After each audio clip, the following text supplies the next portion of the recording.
Hello po! Ito pong muli si Nanette ng Net Cooking. Ngayong araw na ito ay gagawa po tayo ng buko pandan. Para po doon sa mga nagre-request sa atin sa paggawa ng buko pandan, ay narito po ako ngayon para po sa aking kaalaman sa paggawa po ng reseping ito. At ito po ang ating mga kakailanganin. Ang gagamitin ko po dito ay yung buko, kaya lang frozen siya. So ito lang kasi yung nabibili natin dito. Then, gagamit din po tayo dito ng pandan leaves. So, itong nabili natin, fresh na pandan leaves. Ito, kung wala naman tayo nito, pwede po tayong gumamit ng pandan flavoring. So, ito po ay nabibili sa mga Asian store. At gagamit din po tayo dito ng gulaman bar.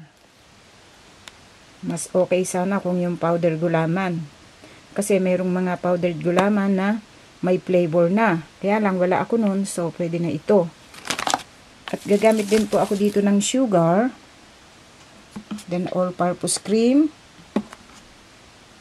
Condensed milk.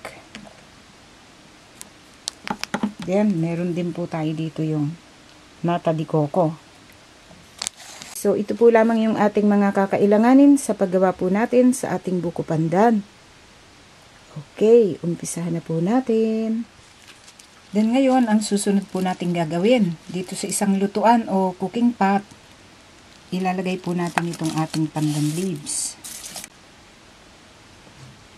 Then dito, lalagyan po natin ng water. Depende sa inyo kung gaano ang gusto nyong gawing buko pandan. Then, iboboil natin itong pandan leaves. Papalabasin po natin yung flavor ng pandan. Then, after 30 minutes na ma-boil natin itong pandan leaves, so alisin natin.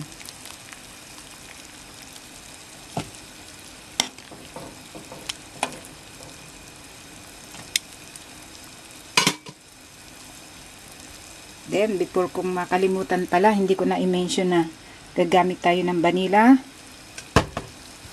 Then, green food color. Okay, so ilalagay na po natin yung ating gulaman bar. So narito yung gulaman bar natin. So narito yung ating gulaman bar. Ilalagay na natin dito sa kumukulong tubig. Haluin lang natin hanggang sa matunaw yung gulaman.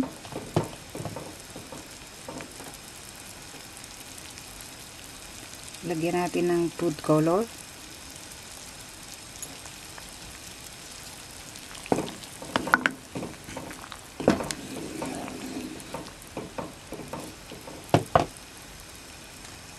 Lagay po natin yung ating 1 cup of sugar. Kung gusto nyo ng mas matamis, so mag-add pa tayo.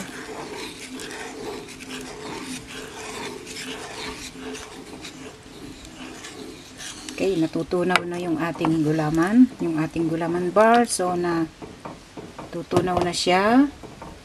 Then, lalagyan po natin ng 1 teaspoon of vanilla extract. Okay.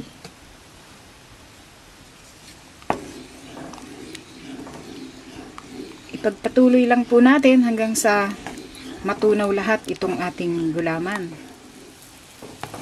Then ngayon, palagay ko okay na po itong ating gulaman. Ang gagawin po natin, i-turn off na natin yung heat. Then dito, meron po tayong lalagyanan. So dito, isasalin po natin itong ating gulaman na tinunaw.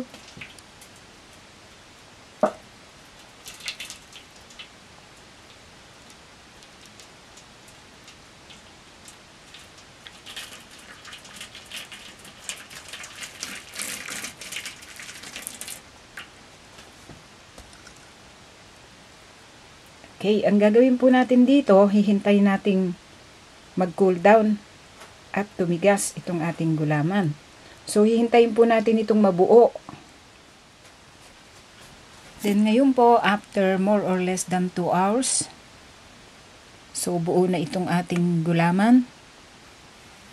Gagawin natin, hihiwa-hiwain po natin ito. Ikakat natin ito. Depende sa gusto nyong size o laki ng gulaman.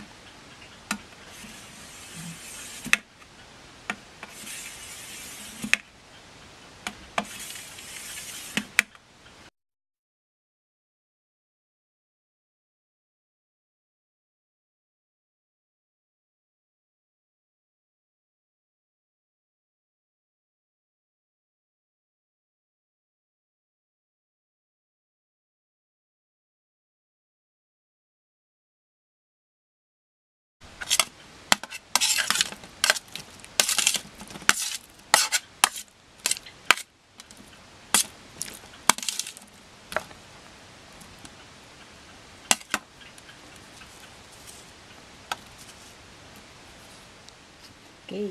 Then ngayon, narito na po yung ating mga gagamiting ingredients sa paggawa ng ating buko pandan. So, naiayos na po natin lahat ito. Ang gagawin po natin, paghahalu-haluin lang natin siya. Imimix natin lahat.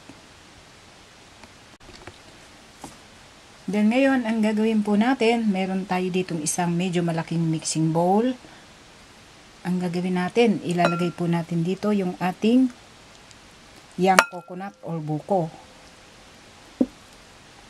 So, bali 1.5 cups po ito. Then, yung ating nata de coco.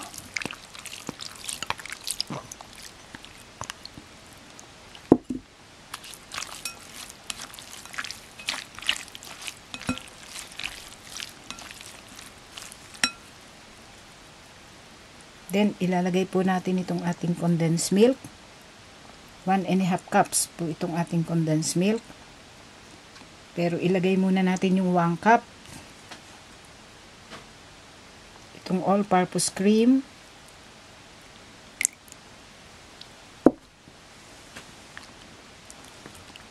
Haluin po natin mabuti.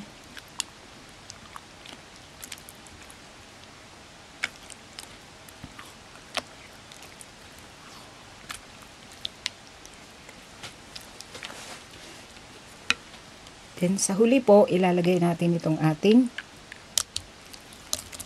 gulaman.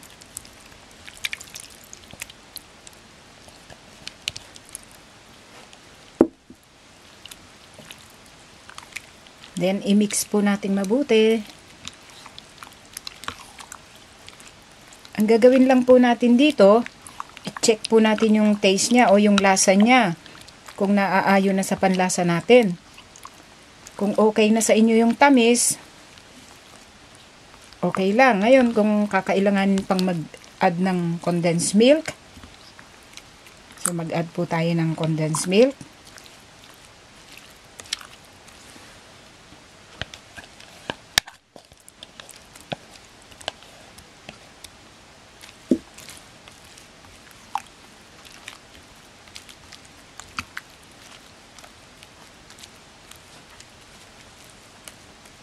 So, okay na po ito.